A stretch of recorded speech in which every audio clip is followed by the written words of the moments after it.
by checking this box. Also, once you find, like for instance, ad block for YouTube, once you find that and you want to add that to your Google Chrome browser, all you have to do is click on the plus sign, add to Chrome, and that's it. You do that and it just pops up here and you have those available. So this is a very, very simple process. All right. The final thing I wanted to show you here is that when you're trying out these different extensions, pay attention to the rating here, the ratings and the scales. You can get a pretty good indication by the number of people who've rated these and the number of stars that they have rated them. Notice that on the ad block, it doesn't, although it's fabulous, it's wonderful, it's great to be able to watch videos and not have to watch those commercials at the beginning. But notice that it only got 4 of 5 stars. And if you go read some of the reasons why, it's because YouTube wants you to watch those advertisements. And so every now and then they will do some things that will disable ad block. And then ad block will go and do some things to disable the disablement. You know how that works. So anyway, that's how you can go and you can determine which of these extensions that you want to try. So in our limited time together today, I want to focus on my top 10 Google Chrome extensions. These are the ones that I use all the time. So let's go ahead and get started. This is how I generated the short URL for this presentation. This is called the Google URL Shortener. And just to demonstrate this, let's just say, for instance, that you want to get your students to this website. It's a website that's several clicks into this wonderful resource from Auburn University. It's called the Encyclopedia of Alabama. And as you see, I'm several clicks into this, and I want to get my students to this exact page. All I have to do then is come up here and click on the Google URL Shortener, and you will see that it places it in that standard form, that goo.gl/, and then the rest of this is case sensitive. And so I can provide this to my students. I can click copy, and I can put it on the beginning of a presentation just like I did this one. And then your students will have that. Also, if you're working in a classroom with students who have devices with cameras and they have the ability to load apps, you can also create a QR code immediately from this screen. Now, you may be going, that's a pretty small QR code. My students are going to have to get up out of their desk in order to be able to scan this. Not true. When you click this, it opens up in a new page, and then you use the simple, I'm using Command+, but on a PC it would be Control+. And when you do that, you can make that rather large, and your students can take a QR code reader like Enigma and scan that from anywhere in the room, and then everyone is on the same page at the same time.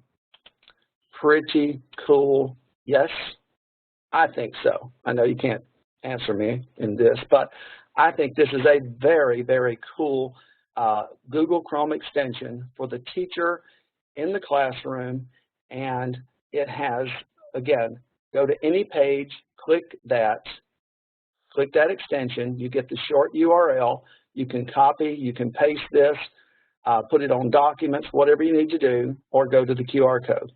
Now, I also like this for you teachers maybe in flipped classrooms.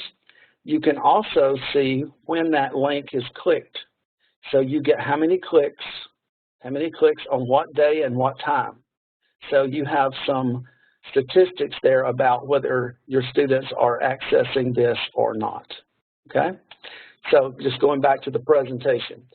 On this slide, what I'm showing you, if you look at this, when you click here, and I think Keisha and some of the other folks are helping me with this, this is the link, the direct link back to the web store, back where you can get the Google URL Shortener. You can either click it here or click in the chat box, What it's used for is you can go to any website, and once you're on that website, instead of giving them a big long URL like this, you can click on the Google URL shortener and either generate that short URL, write it on the board if you want to, or create the QR code and use something like Enigma to scan that. And by the way, that's also a link to where you can download the Enigma QR code reader from the App Store. All right, so there's a lot of information on this slide. Okay, now, I'm not looking at all of my chats or anything like that, but I hope you find that one very useful. So let me do this. Let me do this just for a second. I'm looking at the participants now. Could you give me a little check mark if you think that would be a very useful very useful Google Chrome extension? Could you just give me a little check mark on there? And I'm just scanning this very quickly, looking, and it looks like a lot of you are going, yes, yes. See, I need a little feedback here. And if you're not doing it, maybe maybe you're on a different tab or something. Anyway, moving on. That's one of my favorites. Okay, I have combined my second and third favorite Google Chrome extensions into a student activity.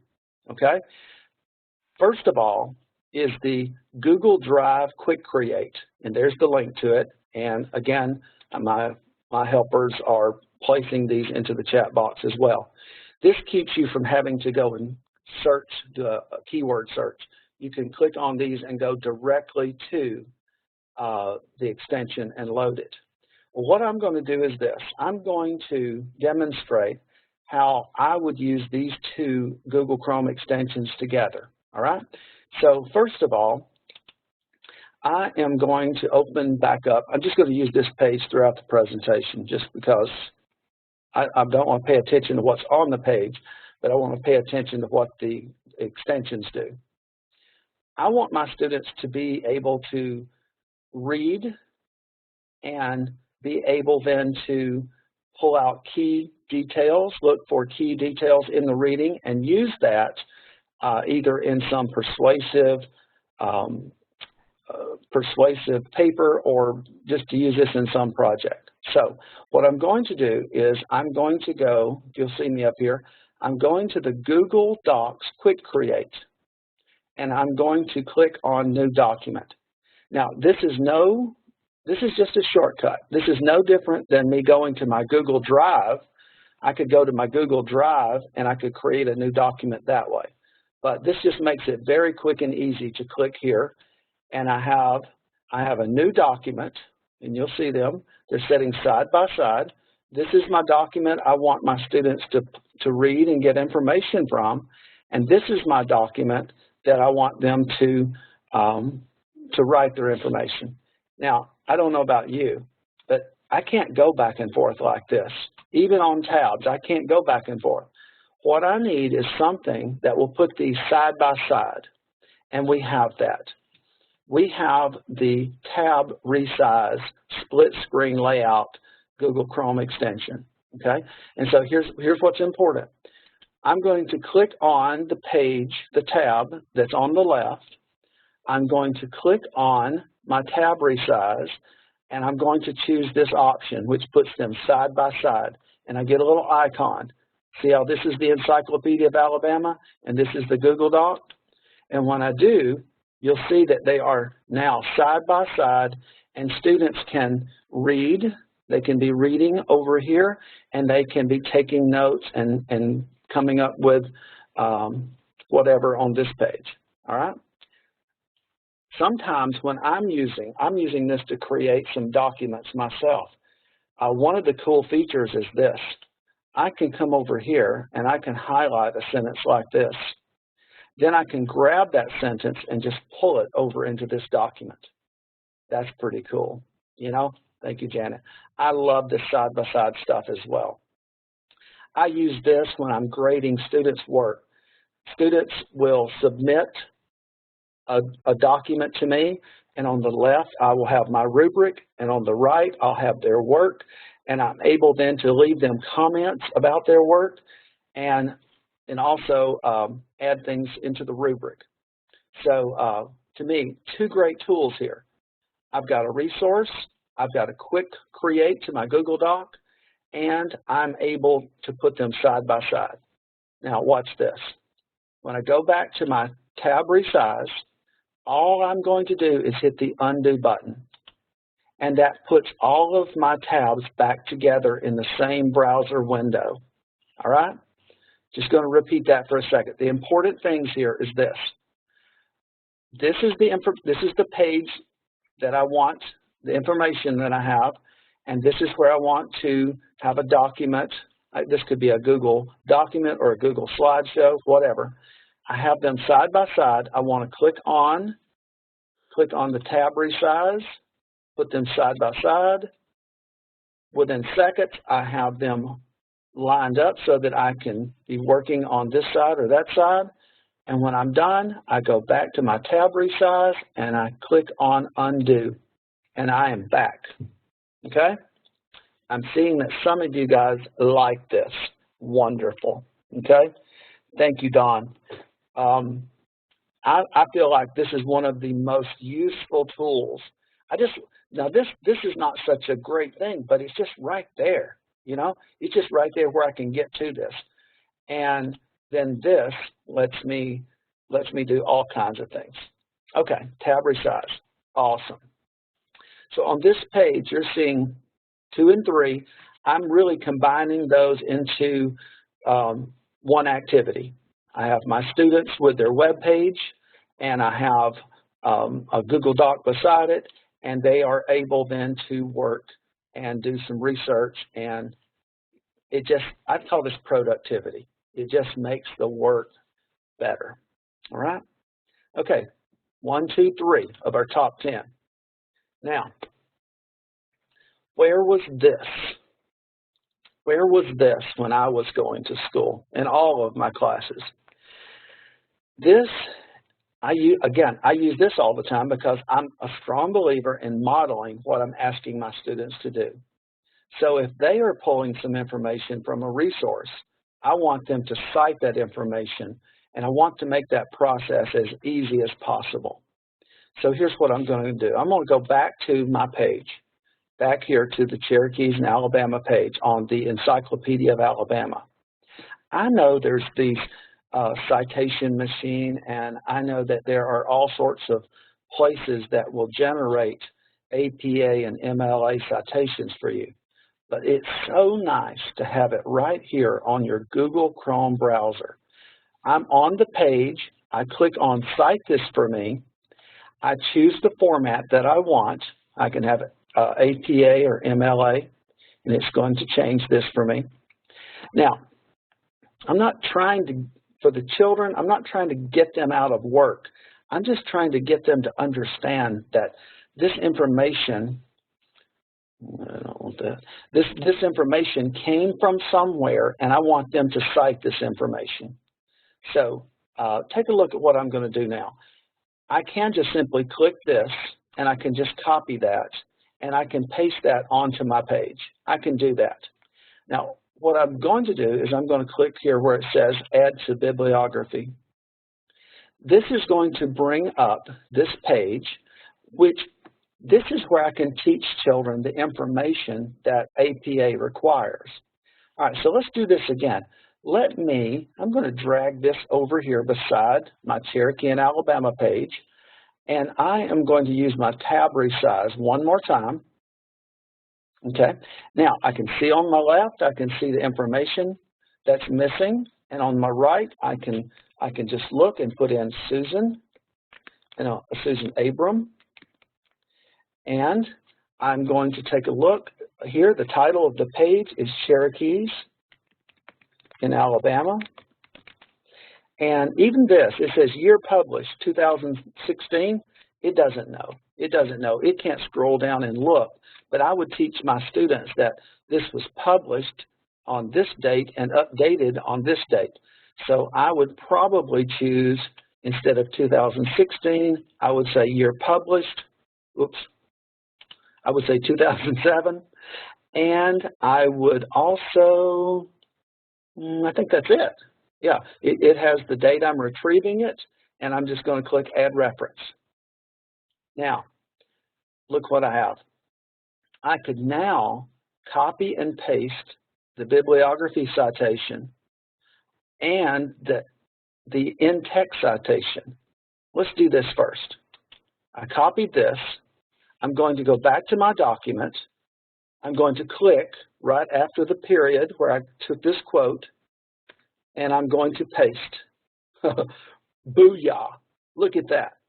I'm showing my students now that in the paragraph that I need the author's last name, comma, and the date, and that's how to cite it, okay?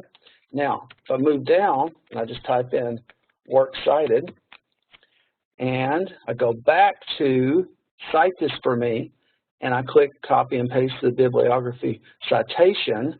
I go back to my document and I paste. Wow. See what I'm saying?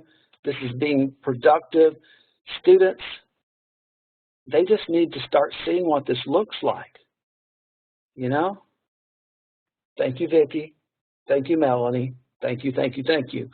And for some of you who end up in my class, you're going to be doing a lot of this, so you'll really thank me. Let me get out of my tab resize, click it, undo. I'm back to my presentation, and I put some things on this slide for you to remember. Be on any page. It doesn't have to be the Encyclopedia of Alabama. Be on any page. Click Cite This for me. Click Cite This for me on your Google Chrome extension, and this will pop down, and you can choose the format. You can copy and paste directly, or you can add it to the bibliography, and you can add more information. Now, just to continue this, that page that I was on, that you saw, this is one of those things that you can pay for and keep this for a long time, which would be great, or you can use it for a short amount of time, and it gives you several days before you lose this information. And for my students, I'm building my big bibliography. I'm building it here. I'm building it where it will stay. I'm just using that tool to do that for me. I'm using this tool to do this for me. Now, it's also very handy for this. I won't spend a lot of time on this, but if I click here and I put in a book like Last of the Mohicans and search, look, see, I've got these choices now, and I can click on this, and here it adds that. It just does the search for me, and it puts the information and the publisher and the date and all that stuff there. And like, wow. Again, where was this stuff when I was having to suffer through this and try to figure this out myself? So this is called Cite This for Me. Under the icon, there's the link to the web store where you can install this very, very useful and handy Google Chrome extension. Okay? Again, it's 3:58. I am on number 5. I think I'm right on track, but I have to keep going. So I'm hoping that if you are having questions, you are putting those questions into the chat box, and my fellow technology and motion specialists from around the state are answering your questions, and our fellow moderators are answering your questions. Okay? Number 5, I love this. I love this. This is wonderful. Okay, so again, I've got to close some things. Okay, I've got to close some things. I'm going to go back to this web page. Beautiful, beautifully designed web page. And you think, kids have limited time. They need to print this out. Look at all the wasted color ink And it also makes the page really long like this. So I have a Google Chrome extension right here. I have a Google Chrome extension called Clearly. And when I click Clearly, look what it does. It strips away all the superfluous information that was on that web page and puts it into a very printable format. Okay? I can even do this. I can even make some changes to this. Like, for instance, I can make the font larger. Or if I want to use less paper, I can make the font smaller. I can even use this setting for students who need less distraction. Sometimes I like to read like this, especially at night. I'll invert the colors on my phone and I'll read in this. So this might be an assistive technology as well. I'm not for sure about that. But either way, this is a great tool for printing and sometimes for projecting in the classroom so that all the distracting material is removed and all you have left is the content. Okay? Love it. It comes from Evernote. And if I were to click and do some things on this, I could store this in my Evernote account. Now, I'm not going to do that because I have another one I want to show you. Okay? But when I'm ready to go back, I hit this button like this, and I'm right back to the web page. So this is called Clearly. Okay? Sharon's got a hand raised up. If somebody can help Sharon out down with a question maybe. Clearly simply lets you strip away very easily and quickly some of the web materials that you don't want to print. You don't want to waste materials. And it also clarifies and makes more clear the information that's on the page. Now, the reason I didn't want to show you also about how to capture this page is I like this one better for capture. So let me go back to my presentation. My sixth favorite one is called the Evernote Web Clipper. And it just has more functionality. It's got some more things to it, and I've got to show this to you. This is going to be awesome. Okay, so I'm going to Cherokee in Alabama. See, back on my web page. But this time, I'm going to click here on Clip to Evernote. That will open up a menu where I can decide if I want the entire article. Look at this. See what it's going to do? It would let me, I can minimize, I can make it smaller and make it larger, but it will just select just the article, not any of the advertisements, just the article. And what I could do is I could save this as a note inside of the program Evernote, you know. I know many of you are familiar with Evernote, but if you are not, I'm going to show you a little of that in just a second. Okay. I could do the simplified article. Hey, that looks just like Clearly, doesn't it? It swipes away all of that stuff. I could just simply do one page. I could just capture this one whole page here. Or I could make a bookmark. I could save a bookmark. But all of these are not my favorite. This is my favorite thing right now. About to show you the favorite thing. When I click on Screenshot, it's going to let me drag. If I were a student, I want to include this information maybe. I want to keep this for later, and I want to use it as part of my research. I can then, when I let go, it's going to take a picture of that, and it's going to bring up this picture, and I'm going to zoom down just a little bit, and then it gives me some tools. This tool is color. So I'm going to choose this red color, and I'm going to choose this arrow. And now I can just click and drag.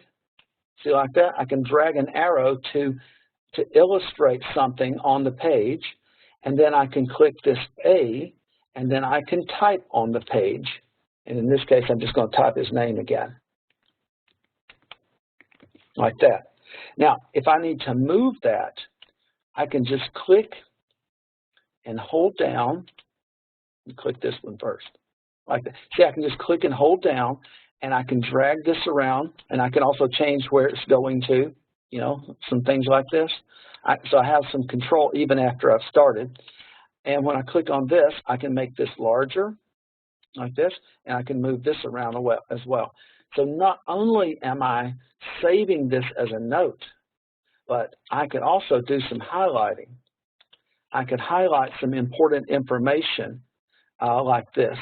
You see the little plus sign right there? The little plus sign is where it's actually being highlighted. Okay? There's a lot of other stuff on here. There's some very, very cool, like we're saying, Melinda, there's some cool annotation type things. Look at this. So maybe I want to put something in here about this. I might want to remember to put that here, okay? Question about that or something like that. Anyway, I'm not going to continue with this, but I just want to show you this. I'm going to label this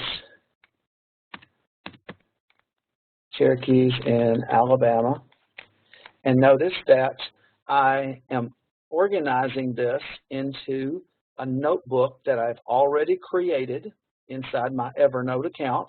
I'm going to put this in the history notebook. I can add tags to this. A good tag would be Sequoia, if I'm saying that right. I can even add remarks, you know, summarize. I can summarize this in the remarks section like that.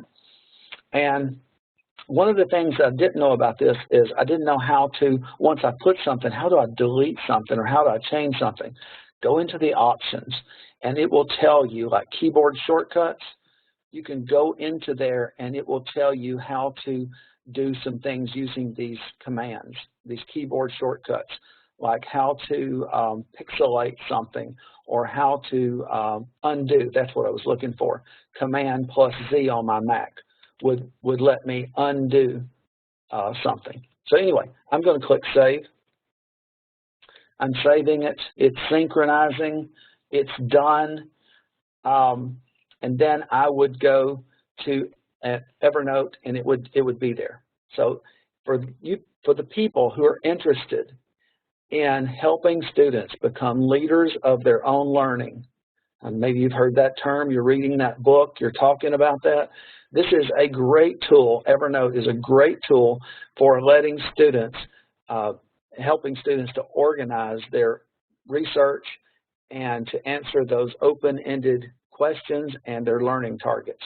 So it is a fabulous tool for student electronic portfolios and being able to capture whole pages or annotate that different pages. Whew. I got to catch my breath for a second. While I'm doing that, watch this. Did you know that on any page in Chrome, if you were to select a word and drag it up here to the Omni box, that's what they call that thing now, the Omni box, look what it does. It will go and define that word for you. Is that not freaky?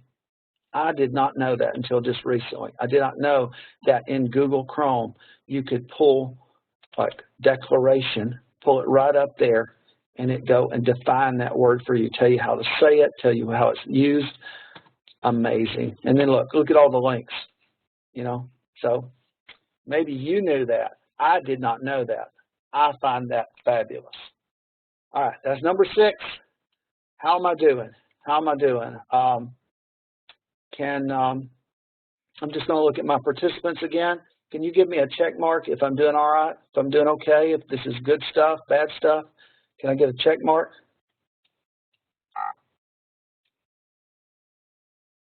Wonderful. Wonderful, Amanda. Great, great, great. You know, everybody needs some formative assessment. That's what I'm trying to do right now. I just need to know if you're with me and if you love this. I'm about to, if your mind's not blown, it's about to be blown. Now, I've got to show you that this is fantastic. I'm going to go to a different website. I'm going to go to something you know about, AVL, right? Everybody knows AVL. But every time I go out and I talk to teachers, I say, when was the last time you went to AVL? Oh, it was a long time ago. You need to go back.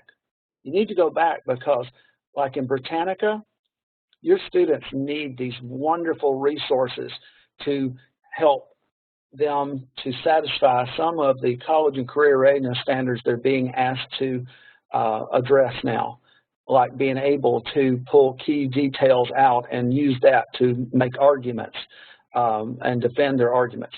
So I'm going to go to articles here. I'm going to go to history.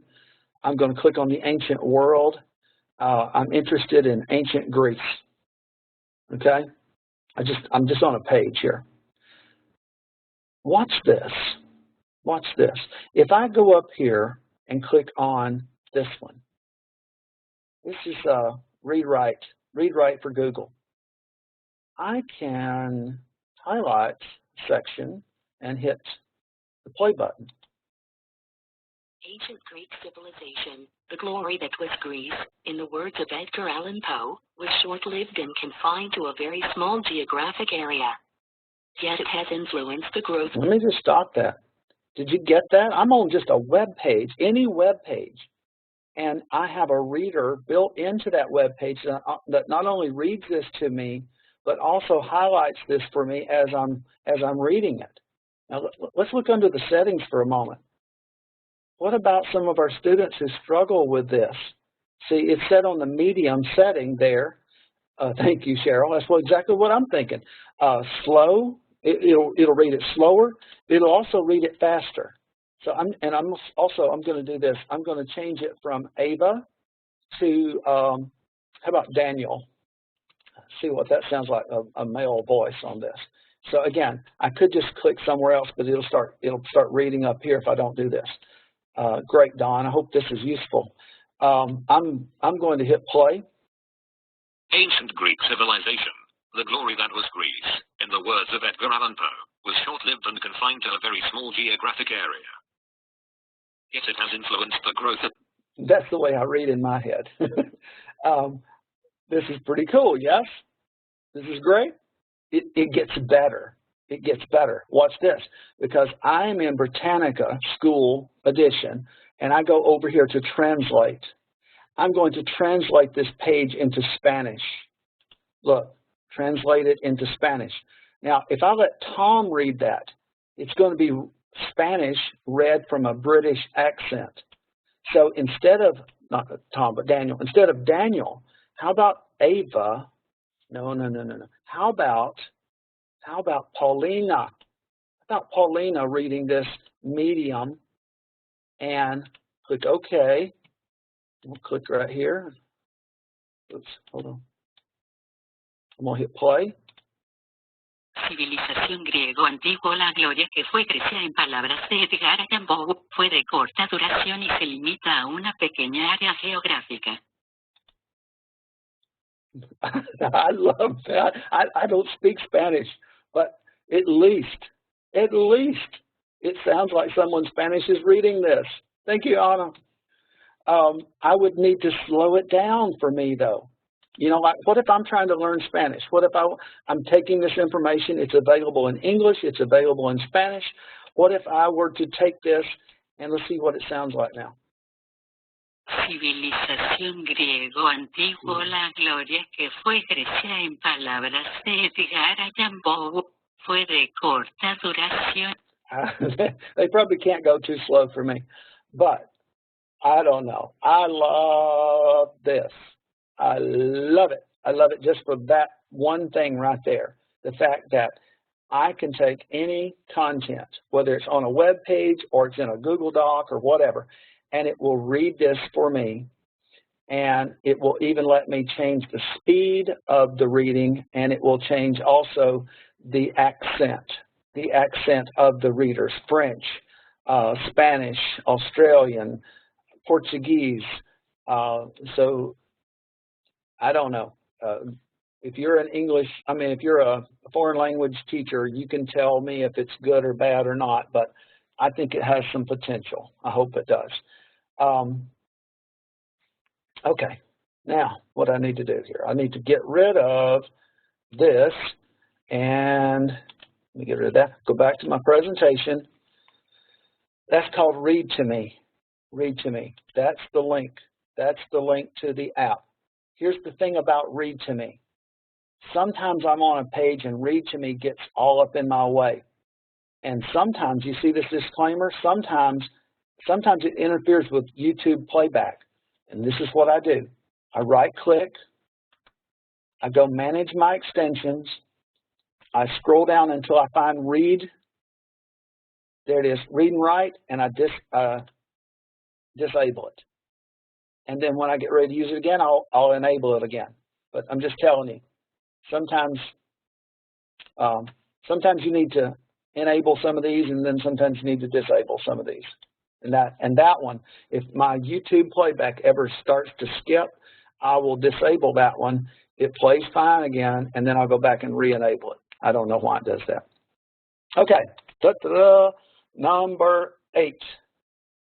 For students who do not have internet connectivity at home, doesn't mean that they can't have reading material at home.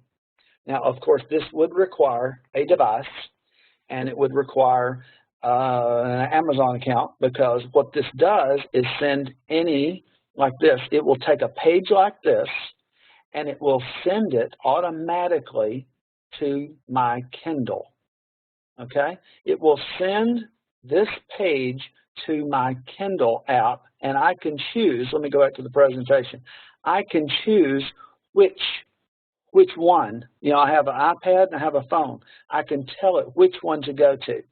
And now today, because I can't show you my phone, I wanted to show you this, that when I send it to my Kindle, this is what that web page looks like. It looks like one of the books that are on my Kindle app on my iPhone. And when I double click on this, this is what that web page, Cherokees in Alabama, this is what it looks like.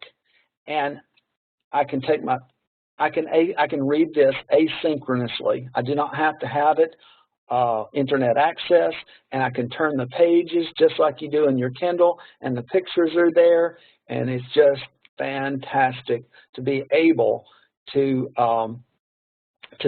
put web content onto a Kindle app, especially if you are in a classroom that is using flipped instruction, and or maybe using an electronic textbook, and you'll be able to send that information to your Kindle.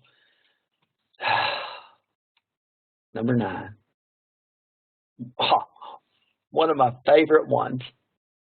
Number 9. What you got there, Melinda? I'll have to go back and look at what Melinda Sears is fabulous. She knows all about this stuff, and I want to go back and read her comment later. Now, hide related videos and comments in YouTube. Let's just talk about YouTube for a moment. YouTube, everybody knows YouTube.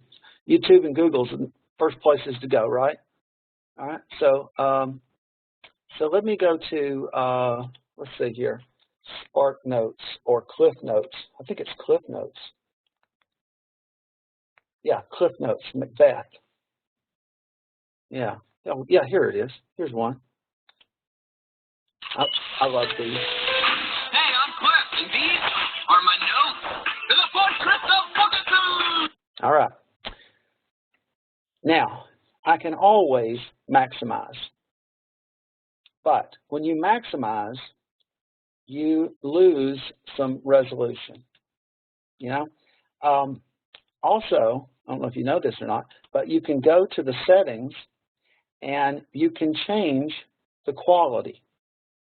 Why am I saying change the quality? Because sometimes at my school at 2 o'clock in the afternoon when I'm needing to show a video, guess what? It's the slowest time of the day. So if you change this resolution to a lower resolution, it's going to play. It's not going to buffer as much, and it's going to play. So I'm going to change that to 240. Okay? I'm going to change that to the lowest quality. And this is why I'm about to show you this next thing. If I'm on 240, that means that if I make it full screen, it's going to be less clear. It's going to be fuzzy. So what I'm going to do is this. I'm going to use something called turn off the lights. See what it did? When I click this, all this stuff is gone. All this stuff is blocked from students seeing all of this stuff. which is really why I like it to start with.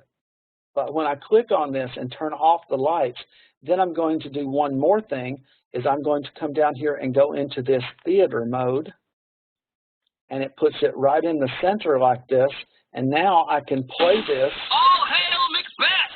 Shakespeare's classic play set in medieval Scotland. I can play this at a smaller size screen and still have, and play it at a speed that's going to be able to run at a slower network speed, and I'm going to be able to keep my resolution, right?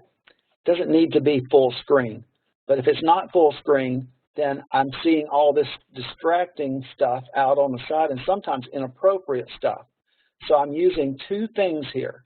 I am using the theater mode, and I'm also using turn out the lights. Turn off the lights, I think is what it's called. Yeah, turn off the lights. Now, if you right-click on the icon, and by the way, this only appears when you're in YouTube. If you go to Options, this is where you can decide what color to make the background. So you can do all different colors and things like that. And you can even have a dynamic background like a storm.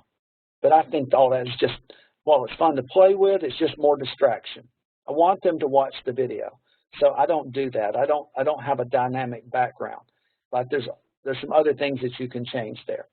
But otherwise, what I have here is a way to show a YouTube video and be in charge of how fast it plays, and also block out unwanted content and then put it into theater mode. And kids can then really focus on what they're watching, okay? I like that. I don't know if you do, but I like that. I like having that ability to do that, okay? Now, while we're in YouTube,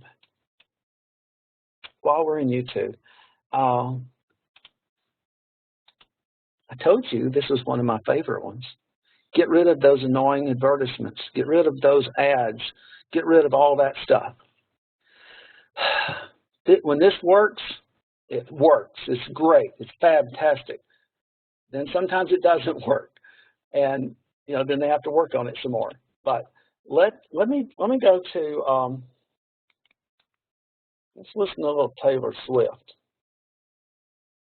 Nah, we better not. We better listen to some Adele. Yeah, here we go. I ain't playing that Hello song. I'm sick of it. Okay, Someone Like You. Now, when I click on this,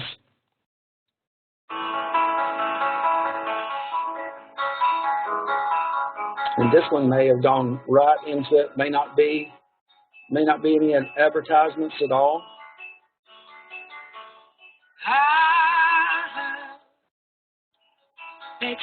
Okay. Pick one that didn't have one.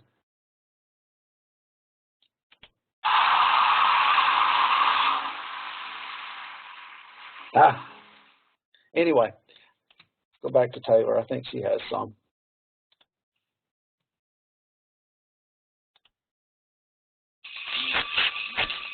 There you go. The commercials. All right, now. Let me copy that. Now, I'm going to go manage my extensions, and I'm going to go find that ad block for YouTube. I'm going to enable that. Gosh, I hope this works. Now that it's enabled, I'm going to open up a new page, and I'm going to paste this because I want it on a fresh page. Look, right into the video, and it says cleaned by ad block for YouTube. Take it easy on them, Taylor. Did you guys see that? Was that not awesome? You saw before when I started this video, there was a commercial, a 13-second commercial at the beginning. And then after I added this, I added the ad block. It was cleaned by ad block. Again, we better get out of all this stuff. What's the link for this? Right here. Bam. All the links are on the website, just like that. Again, if you right-click on ad block, you can allow ads or allow annotations or not allow them or whatever. But again, I'm telling you, sometimes it works and sometimes it doesn't work, and you just have to wait on them to, they're playing a back and forth with each other because people make money because there's commercials playing on YouTube. That's how they make their money. And I'm not trying to bust up anybody's money making, but I get tired of watching and waiting on my videos. Okay, speaking of which, I'm not telling you to do this, but did you know that you can download the videos? You can download them from YouTube. You can download them as high quality MP4 files, as flash files, as simply just the audio file. Or you can download the video without the audio file. Mute it, I mean with no sound, no background sound. And you're probably going, why would you want to do that? Yeah, I would have, I don't know how you feel about this, but I would have my kids watch a video about the bees and learn all about the bees, and then I'd have them download this one that didn't have the sound, and I'd have them tell me then, using like Movie Maker, tell me about the bees. Tell me from what you learned from the video. Make me a video about bees. Is it legal? I don't know. There's a link right there. Go ask YouTube if it's legal. It's kind of up to you, you know, to decide that for yourself. I'm not here to tell you that. But did you know that you can get this menu simply by typing SS? So if I go here to YouTube and I go right here in front of YouTube, the Y, and go SS and hit enter, then you are going to get this menu where you could download this in a variety of formats. Not telling you to do it, I'm just telling you you can, okay? Especially if you own the video yourself. If you shot a video up there, or the kids shot a video, imagine this, and then they could download it without any of the background sounds. And anyway, gosh, the things we can do with technology. Okay, that was a bonus, and it's 4:26. It's 4:26. I got to tell you one more thing before Keisha gets back. We are having an Ed Camp in Florence, and it's going to be on March the 5th. And if you've never been to an Ed Camp, you need to check it out. Here's the link to our website. See right here? This is our website. And if you click on this, you can go there and you can register. It's free, but you need a ticket. And this tells us how many lunches. We're going to provide you with breakfast, coffee, a lunch. We're going to give away door prizes. And you can watch this video to see how an Ed Camp is different. There's also one in Madison on February the 6th. I want you to come to this one too, though. March the 5th at Florence Freshman Center, Florence High School. You will not be disappointed. Keisha, are you there? You did an awesome job. I am here, and I just want to remind everyone, Bear, if you go to slide 23. Thank you. If you want credit, please make sure you register in Chalkable STIPD. There are 2 sessions listed. The November session is closed, but today's session is open. You will also have to complete the evaluation, and then you will see credit in STIPD for this session. Also, if you're interested, if you're loving these webinars, and I'm hoping you're loving our webinars, we have another one coming up. There, if you go to slide 24. We have another webinar coming up with Dr. Robert Maven, and I think he's online with us today also. We have a lot of our TIMers online with us, but here's his session information. Also, you can go ahead and register for his session, and this is the link that's on this page, on this slide, if you want to register for his session, which is coming up February 11th, same time, 3:30 to 4:30. So I hope you guys can attend. Please tell your coworkers, let everybody know so that we can have a lot of participants. This is a very convenient way for most teachers to get their STIPD credits in. And I also want to pass the microphone over to Sherry. Well, thank you so much for joining us today. Hope you've gotten a lot of good information. If you have suggestions or even if you'd like to volunteer to do some of the webinars with us, please do let us know. Also, don't forget we have AETC that will be coming up in June, and we're looking for really good hands-on workshop presenters, and I recognize a lot of the names that are on this WebEx, so please do go ahead and get those hands-on workshop proposals in to us, and we'd like to have some things that are really great like this. Thanks again. And also, if you're an access teacher, don't forget Regina has reminded you that you have something that you have to complete and have submitted by the end of the month. If you have questions, please go ahead and put them in the chat box.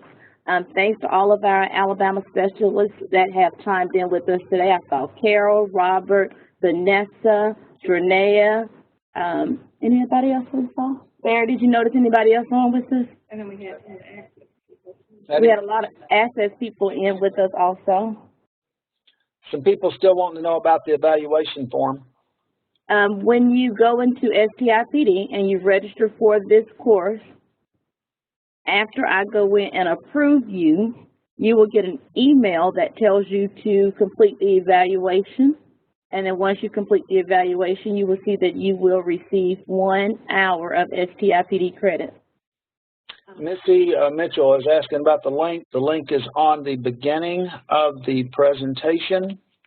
That is the link right at the bottom, and all you have to do is go there. And what I would do if I were you, if you want to keep this, is once you go there, it's view only. I would go to File, Make a Copy, and that way you will have it in case I change it, which I will have to do.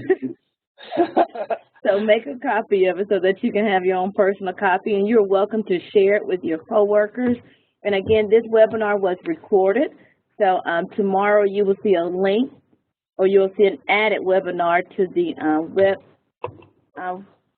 there, go back to slide number 3. And that is the link, but I will also email the link out to the participants so that if you wanted to share the webinar and you want to review it, you can. Thanks, guys, for attending. And thank you, Barry. Thank you, Barry. Thank you. I loved it. Enjoyed it. Robert's up next time. Yay, Robert. I need to unmute Robert in case he wanted to say something. Nah. Nah, don't let him talk. He'll be Roll Tide and all over the place. You know. Oh, yes.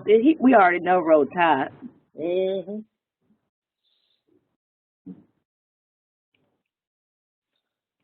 Hi, Vanessa, if you can hear us. Melinda Sears, are you still on? Melinda, I see you're still there.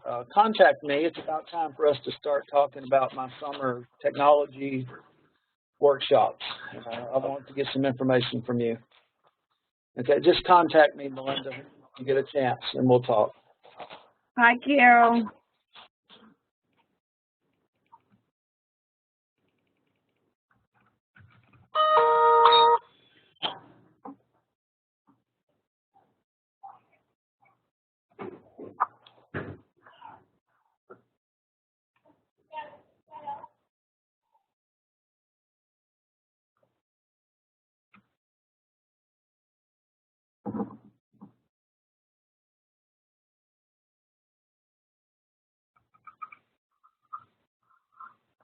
Okay, remember that.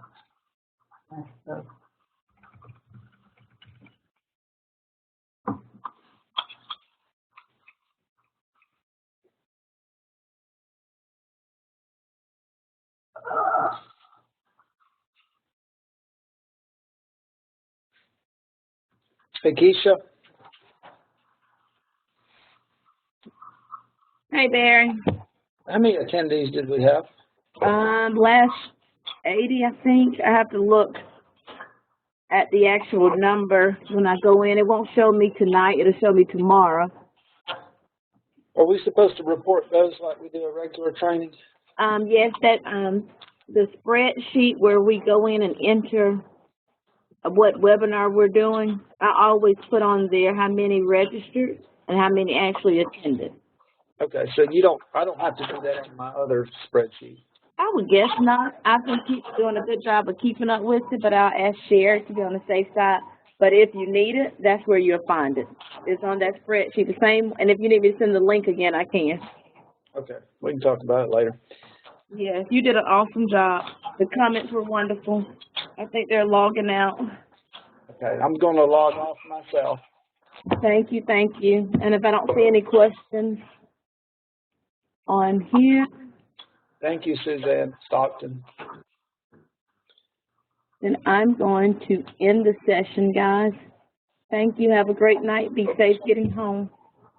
Bye. Thank you. Bye. So I got to stop.